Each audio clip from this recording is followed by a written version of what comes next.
Hey guys, Jen here from Allie Beans at alliebeans.etsy.com. I'm just coming on to show you how to make a pair of hooped earrings using some 16 gauge wire and some of my Lake Michigan beach stones that are pre-drilled for you. If you're interested, you can find those in my shop. Go ahead and tear off probably about maybe 8 inches. It might be a little bit too much, but obviously enough is more, and if you have extra, you can always save those to make yourself some extra jump rings or ear wires, different things like that that don't require quite as much wire. I'm just gonna get this straightened out a little bit here. 16 gauge is gonna be a heavier metal, so it can be a little bit harder to get those kinks out, but you just gotta kind of take a pair of nylon pliers here and just work to get those out as best as you can. They are going to get wrapped, so they don't have to be perfect. Take my wrap and tap pliers here, which has a different size mandrels here for when you're making stuff that are round. You want to get a nice clean round look. I have a 20 millimeter, a 16 millimeter, and a 13 millimeter. So I'm going to take it about in the center point here, and I'm going to be using my 20 millimeter for a larger hoop, which is going to be, I don't know if I have one here or not. Here's a silver one. It's gonna be about like that.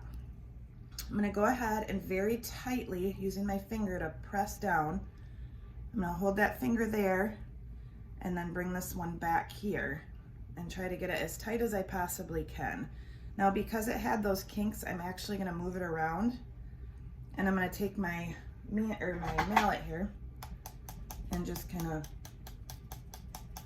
tap that kink right out.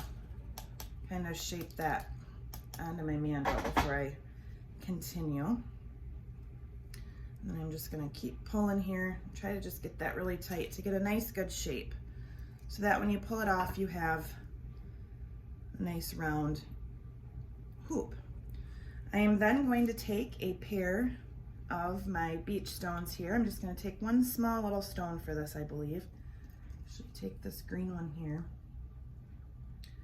I'm gonna slide that through and on, so it's kind of like this here. And then I'm gonna stick this actually back on to my mandrel, just to kind of help hold it into place while I shape it. And I'm gonna take this piece that's going away from me, and I'm gonna just kind of move that piece up, and that's gonna be where our pin is, and it's also gonna be where it's gonna have the coil wrap around to secure that hoop. I'm gonna go ahead and begin wrapping just a little bit there.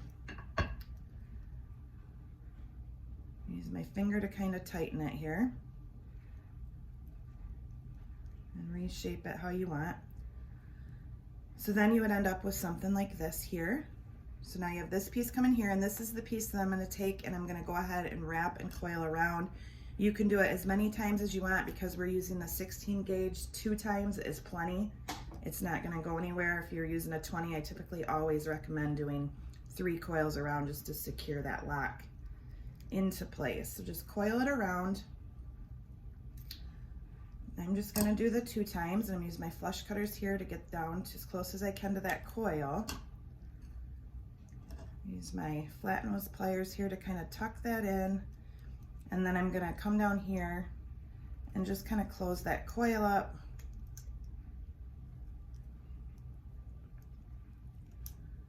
Just like so. So then what you're gonna wanna do, hoop is a little bit, I'm gonna reshape that hoop a little bit using my ring mandrel here. Put it on the metal spot, and I'm just gonna kind of shape it. I recommend having your wrap and tap pliers. You could definitely do all of this with a ring mandrel, but it's gonna be a little bit more difficult to hold everything into place, but you could definitely make it work. But I definitely recommend the ring mandrel for reshaping and getting your piece exactly round. So just give it some good hammers here, slide it around. Same thing here. I just want to even those hoops out. Perfect. So then I'm going to go ahead and I'm going to cut off probably to where you have about a 1/2 inch left, so about right here. just like so. I'm gonna bend that piece with my finger, or you could use your needle nose pliers. Just bend it so it's at a 90-degree angle. Take your needle nose pliers and come right to the end of it. And then you just wanna, while lifting up a little bit, you wanna secure that hoop. And there you have that there. So then to do the ear wire to go along with that earring, I'm gonna go ahead and grab my 20 gauge wire here, because you're not gonna wanna go much bigger than that, because they have to put it through their ear, obviously, so you don't want it to be too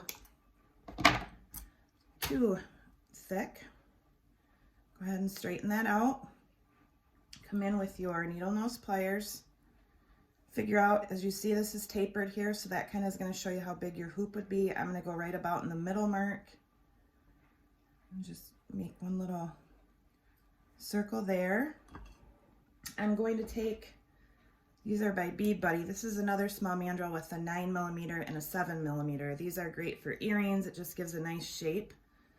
I'm going to have that hoop facing towards me with that larger 9mm facing away from me, and I'm just going to take my finger and bring it down, and you can already see where my earring is forming here.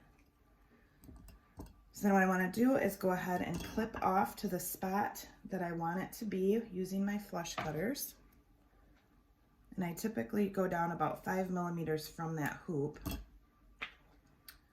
Take your needle nose pliers here and just bend that end back here at about 45 degrees.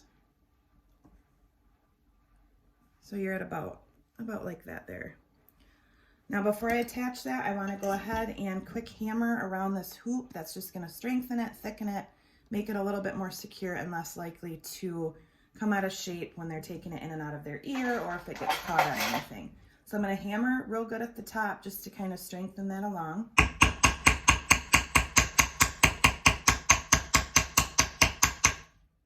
I'll kind of show you.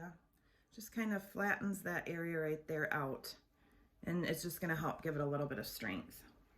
So where I did that hoop at the bottom, I'm just going to go ahead and open that up a little bit and take that hoop that we made, close it and secure it. You have yourself a pair of cute beach stone earrings. If you like my beach stones and you like these beads, head over to alliebeans.etsy.com. I have many sets for sale as well as some finished pieces. I do have some hoops like this. I will go and oxidize this and sand it just to give it a little bit of texture and color. So stay tuned and look for those on my site. And I hope you guys have a great day. I hope this was helpful and you guys can start on your own hooped earrings using some wonderful beach stones. Have a great day. Thanks, guys.